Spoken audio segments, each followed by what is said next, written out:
स्वागतम स्वागतम सुस्वागतम. महाराष्ट्र नवनिर्माण सेना नागपूर शहरातर्फे मोठ्या हर्षोल्लासामध्ये 17वा वर्धापन दिन साजरा करण्यात आला. हनुमान चालीसा यज्ञ व जयघोषांनी दुमदुमली नागपूर नगरी. शुभेच्छुक विशाल बडगे, महाराष्ट्र नवनिर्माण सेना नागपुर अध्यक्ष. जय महाराष्ट्र. नमस्कार, मैं हूं संजय मेरे दी महान्यूज में आप सभी का स्वागत है.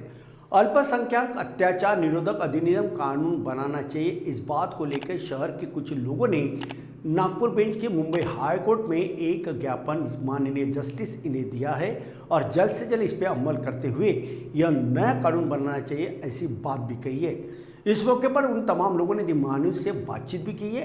आइए हम आपको सीधा लेके चलते नागपुर के हाई कोर्ट के उस जगहों पे जहां पे वे लोग दी महान्यूज से बातचीत करते हुए नजर दिखाई दे रहे हैं.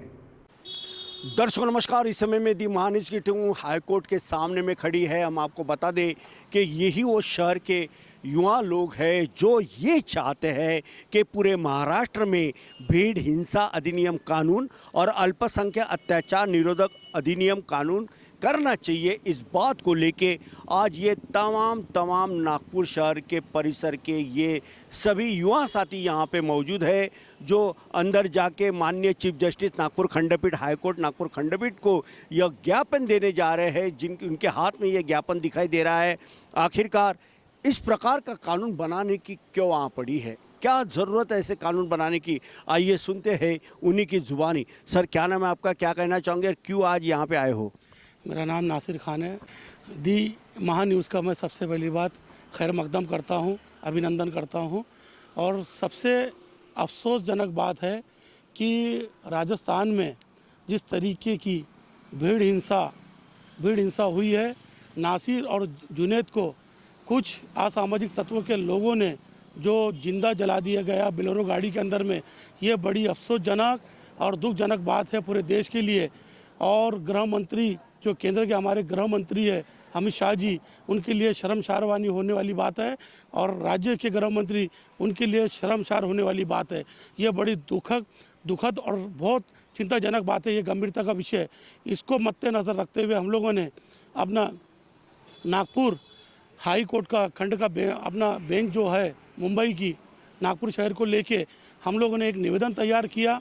और तैयार करने के बाद में यहाँ पर निवेदन देने के लिए यहाँ पर आया है.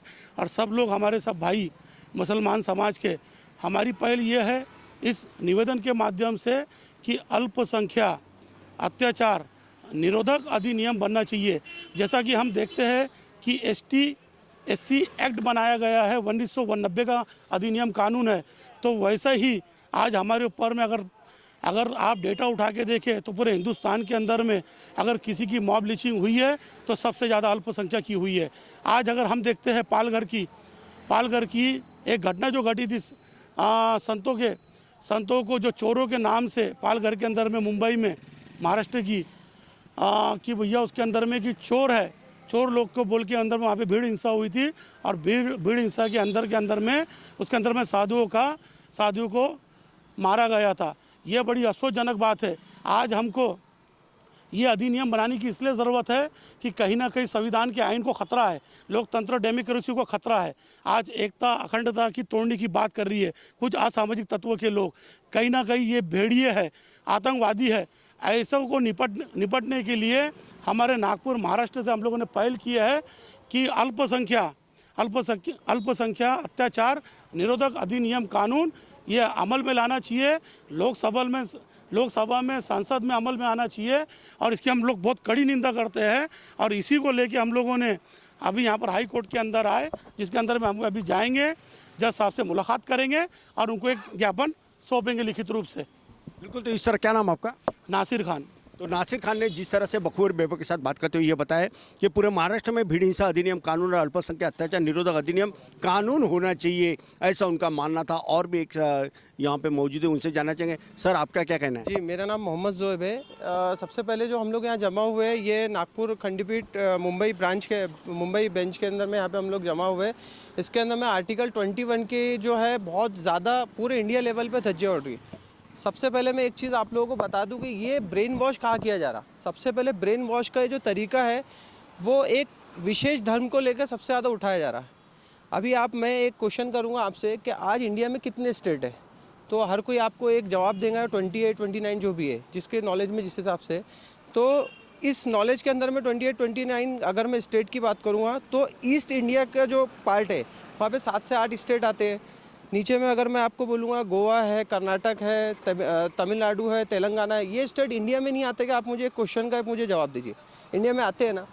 तो मुझे एक छोटा सा जवाब दीजिए, जब ये स्टेट इंडिया में आते हैं और इंडिया का किंग, जैसा हम लोग बोलते हैं कि प्रधानमंत्री अगर एक है तो पूरे इंडिया में राज भी पूरे इंडिया में एक पर्सन का होना चाहिए। तो अगर जब एक पर्सन का जब राज हो रहा है तो इंडिया के अंदर में हमको दो दोराहे से क्यों देखा जा रहा है?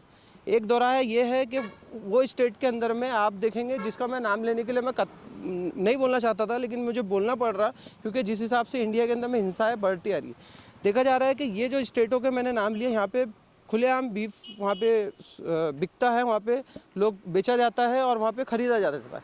लेकिन जिन स्टेटों के मैंने नाम नहीं लिया हो, वहाँ पे अगर कोई पर्सन, अगर कोई अपनी पर्सनल गाड़ी से जा रहा है या कोई चीज़ के लिए अगर वो वहाँ से अगर गुजर रहा है, तो होता क्या है, क्या उस बंदे को शक के बिना पे उसको पकड़ा जाता है और 20 से 25 लोग उसे मारा जाता है।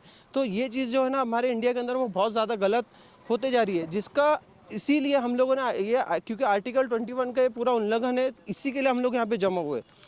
दूसरी बात ये है क्या, यानी ये मैं आपको इसीलिए ये चीज़ बता रहा हूँ कि हमारा जो ब्रेन वॉश है हमारे इंडिया पे, सनातन धर्म एक बहुत अच्छा धर्म है और बहुत पुराना धर्म है।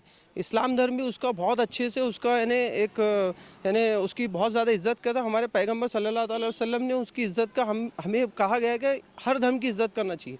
तो देखिए इंडिया के अंदर में अगर हम लोग देखेंगे तो लोगों का कहना है कि 700 to 600 ईयर्स इंडिया के अंदर में जो रूल्स हुआ है वो इंडिया में मुस्लिम लोगों के। सर मैं आपको बीच में रोकना चाहता, मेरा सवाल ये दोनों से भी है, मंसूर आपसे भी ये मेरा सवाल है कि नासिर आपसे भी एक सवाल है कि जिस तरह से हम देखते हैं कि जो गाय हो बछड़े हो उनको लेके जाते हैं, उनका कत्ल करते हैं, बड़ी बड़ी गाड़ियाँ जाती है, तो उसके लिए क्या कहोगे? क्योंकि वे भी अधिकतर मुस्लिम लोग ही होते हैं, ऐसा लोगों का कहना है। या अब तक की जितनी एफआईआर दर्ज हुई है, जो कामकाज हुआ है, उनमें मुस्लिम ही दिखाई देते हैं। इसमें कितनी सच्चाई है?